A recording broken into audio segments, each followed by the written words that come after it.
पवन जी, मैं आपके पास अब आना चाहती हूँ। आपको कैसे लगा कि ये लव जिहाद का मामला है? क्योंकि परिवार तो उस फोटो को दिखा रहा है, कह रहा है कि ये हिजाब वाली जो फोटो है वो सीरियल में चूंकि किरदार में है और उस पोज में है, कोई प्रेशर उन पर नहीं है। जरूर देखिए, मैं तुनिशा से पिछले हम लोगों का अक्सर फैमिली डिनर और ये साथ में होता रहता था। तो मैं पिछले 2 महीने में 3-4 बार उनके घर पे गया। मेरा बर्थडे भी था अभी 21 नवंबर को, तो तुनिशा ने ये सरप्राइज़ केक और ये सब अरेंज किया था।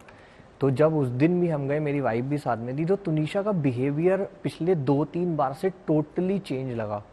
वो टोटल उर्दू में बात कर रही थी, मुझे उसने सलाम करके किया, अदरवाइज पहले she use to hug me and तो अभी वो उसने बोला सलाम पीके, वो मुझे पीके बोलती थी, कभी मामू पीके इस तरह से वो मुझे बोलती थी। तो हम लोग, मेरी वाइफ भी बहुत सरप्राइज थी कि ऐसे कैसे, इसमें इतना ज़्यादा चेंज कैसे हो गया है, क्योंकि इससे पहले भी उसने शोज़ किए हैं, माइथो शोज़ किए हैं, बट इतना चेंज नहीं हुआ था उसमें कभी। आमतौर पर हम लोग भी अपनी बोलने में कई बार उर्दू के शब्द यूज करते हैं। क्या ऐसा स्पेसिफिक था जिससे आपको लगा कि उसके बर्ताव में चेंज हो गया है? सलाम के अलावा उनकी मदर ने भी मुझे बताया कि एक बार वो घर पे हिजाब भी लेके आई थी और उसने बोला कि मुझे हिजाब बांधना अच्छा लगता है। अच्छा लगता है, हाँ, आपको बोला था? हाँ, बोला मेरे को। तो वो उसके अलावा बार बार उर्दू वर्ड यूज करना, तो उससे हमें लगा कि इतना ज़्यादा चेंज कैसे हो गया है। फिर मुझे ये भी पता चला कि वो उनकी फैमिली में बहुत ज़्यादा इन्वॉल्व हो गई है, उर्दू सीख भी रही है। तो इसलिए हमारा कहना ये था, मैं पहले दिन से बोल रहा हूँ कि हर एंगल से इसकी जांच होनी चाहिए, क्योंकि पुलिस ने ऊपर डेड बॉडी रखी हुई है, हम लोग हॉस्पिटल पहुंचे और पुलिस ने नीचे आके स्टेटमेंट दे दिया कि ये लव जिहाद नहीं है।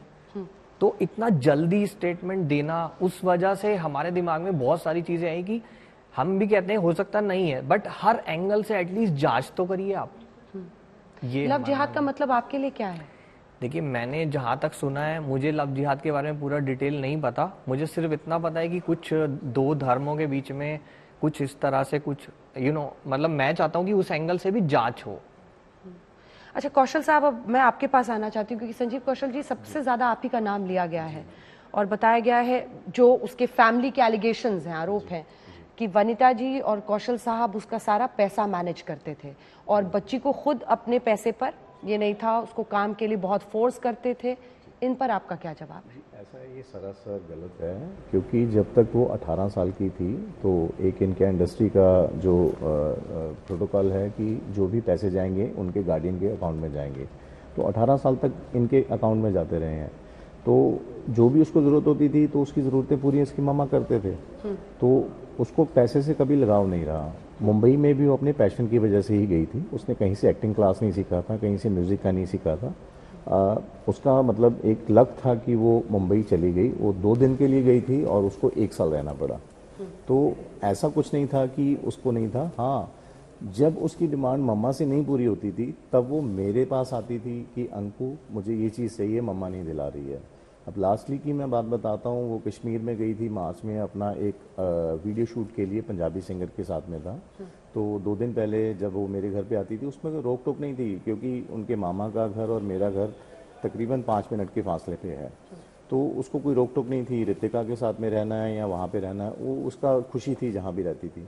तो एवरी टाइम लास्टली मतलब यहाँ रितिका उसको एयरपोर्ट पे लेने जाती थी या मैं जाता था, तो उसने बोला कि अंकु, मम्मा को उसने बोला कि मम्मा मेरा फ़ोन जो है टूट चुका है, मैं इस फ़ोन के साथ में शूट नहीं करने वाली हूँ। तो ये मुंबई में थे, तो इन्होंने मुझे कहा कि बेटा कोई बात नहीं, भी उसको समझाया फ़ोन पे कि कोई बात नहीं, 2-3 दिन के बाद में कुछ मैनेज करते हैं, कुछ आपके चेक्स वगैरह आएंगे तो ले लेंगे। तो उसने बोला नहीं, उसने थोड़ा सा रुआसा सा मुँह बना लिया। तो मैं अपनी बेटी को साथ में लेके गया, उसका फ़ोन मैंने पता किया कि कितने का आईफोन से नीचे वो नहीं लेती थी कभी भी। तो 9 सेक्टर में गए, तो जब उसने बताया कि ये इतने का 1,05,000 समथिंग का था, तो मैंने उसको क्रेडिट कार्ड दिया, मैंने कहा भैया इसको कर दो। तो वो बोले कि नहीं, जो फ़ोन से आए इसमें आपको कैश पेमेंट करना पड़ेगा। तो जैसे भी था, मैंने अपने वाइफ के अकाउंट से, मैंने अपने अकाउंट से जो भी मेरी जेब में पैसे थे करके मैंने उसको फ़ोन लेके दिया, तो बड़ी खुश हुई। तो ऐसा कुछ भी नहीं था कि उसको रोक टोक होती थी। अब जैसे वनीता जी ने बोला कि पिछले लास्ट 3 महीने में उसको कम से कम 3 लाख रुपए दिया गया है, और अब हम जब उसकी पेमेंट्स का कुछ हिसाब कर रहे हैं, इवन देन कि उसका जो बॉय सतीश था उसके पास से भी उसने 10-15 हज़ार रुपये बोरो किए हैं। किसके लिए किए हैं?